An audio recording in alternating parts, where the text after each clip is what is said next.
were expected our own, understand. I cannot. You have been following the Mathura and Gyan Vapsi. Right. Yesterday, the Place of Worship Act, an important observation has been made by Mr. Justice Chandrachud, right, stating that for determining the place, whether it has to be temple or no, the Place of Worship Act doesn't play any role. Correct. But considering the fact that the way Ram Janmabhoomi took it so many years, I wanted to know whether before I retire from my profession, am I able to see Kashi Vishwanath as well as Mathura temple? Okay. So first question, if it's okay with you, please hand over the mic to him. I just want to have a short conversation with him. How serious are you about seeing this in your lifetime? Very serious. Very serious. What are you willing to do for that? I'm educating amongst my friends and right, circle that you need to be decolonized, like right, the way what you always preach for. Right. And yes, that is the most important thing right now I'm doing. Okay. Someone chooses to give you free electricity and says, forget about Places of Worship Act. What is your choice? I wouldn't take that. Okay. Is it because you're fairly well off? It's not because of that. I wanted to work hard and earn myself. Right. I do not want to live upon the... Okay. Now the reason why I've asked these questions is this. Now I come from a particular part of the country where the person has offered free electricity. And in the process, under his tenure, he has allowed communal riots to take place. Yes. In the capital of the country. To the extent that on the Republic Day, the tricolour was taken off from the Red Fort. And when the US president was there. Exactly, right? Now it's easy for me to blame one particular individual, but that individual has been offered as a choice by the society. After all, it's a democracy still. Fortunately or unfortunately, the future will decide. But such an option has been elected with a fairly clear majority twice, where not in some remote part of the country, but in the capital of the country. So what does that tell you about our priorities? So here's the thing. I think it's important to realize two things. One, allow me to use the word Hindu society now. The Hindu society is fundamentally capable of generating wealth. You did that even under the license permit Raj. Liberalization only unleashed your innate potential. It did not create a potential, it liberated that potential. Even in the worst of times, Artha has always been in the hands of this community. That's a fact. If the society manages to retain this sense of self-confidence and also has the ability to take care of its own underprivileged people through its institutions, it will be in a much better position to negotiate its cultural priorities with the government. Otherwise, the government will use freebies and subsidies as a way of undermining the Hindu society.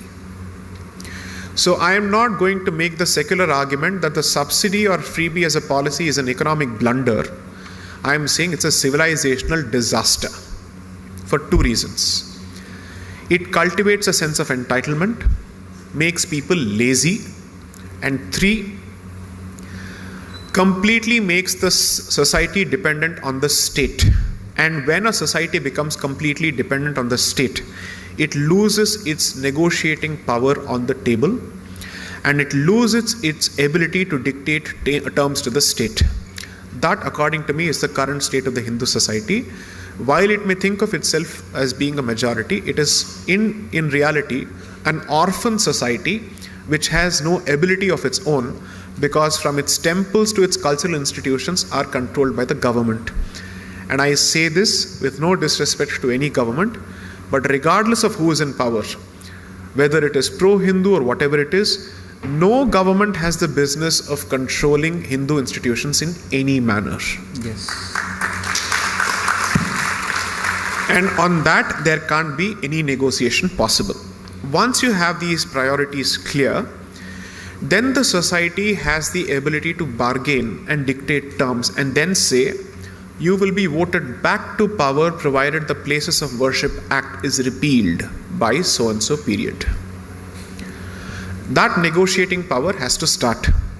Second, the reason why I asked you this question is, a lot of people who are interested in discussing these topics end up creating anonymous profiles on Facebook because they don't want their identities to be recognized, because they're afraid of repercussions in the office spaces, in schools and whatnot. The day you don't feel the need to create an anonymous profile to express these thoughts is the day you have seriously expressed your intention to see this through. 3,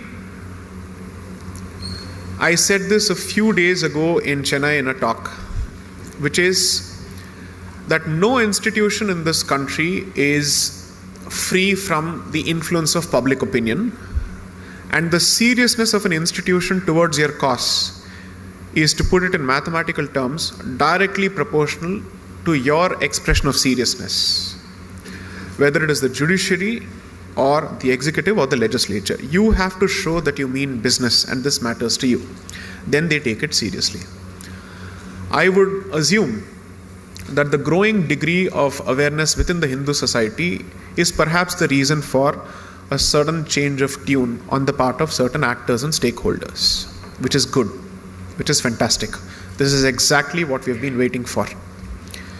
Now, as far as the legality of what has happened is concerned, I'm giving you ammunition which you can use in your private Facebook discussions and Twitter discussions. So here is the astra I'm giving to you. Everybody says that because there is a Places of Worship Act, the very act of undertaking a survey is illegal. That's been the standard, and dare I say the stupid argument that's been presented in public domain. According to me, that's an unlettered, ignorant argument because nobody has read the legislation. Anyone who says this does not understand language at all in the first place. Forget whichever script. There is a specific section 4 which has a subsection 3 under which there are exceptions carved out, which clearly say that any exercise that is undertaken within the meaning of, let's say, for the purposes of archaeology or to protect it as a heritage monument is exempt from the application of the Places of Worship Act.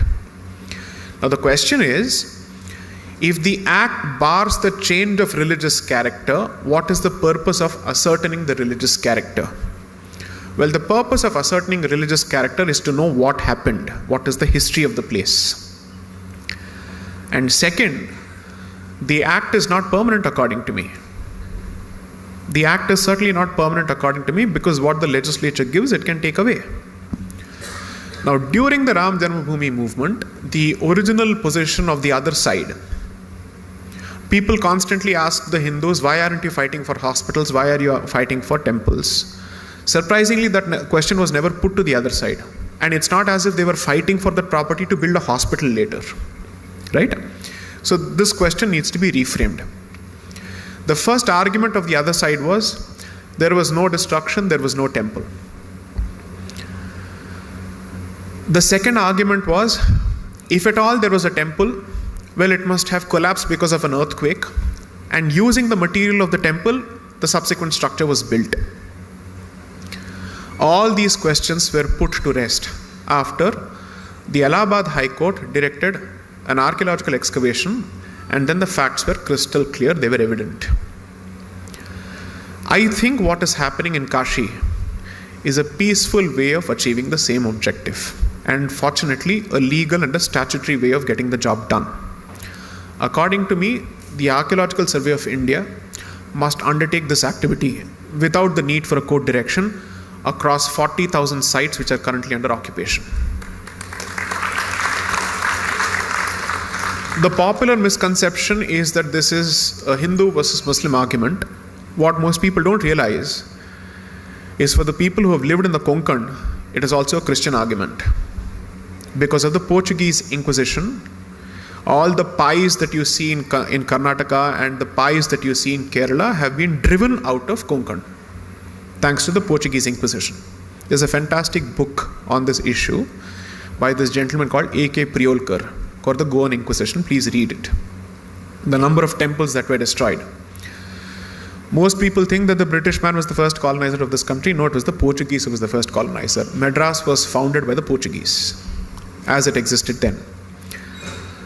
What exists as the St. Thomas Mount Basilica was the original Kapalishwar temple. And the Puranas identify this temple as being on the side of the shore, not within the city. It had to be pushed within the city because just as Kashi, the Shivalinga had to be carried from the shore to the heart of the city in Mylapore to protect it from desecration and destruction. So which is why the book I have tried to say 2 waves of colonization and invasion at the very least.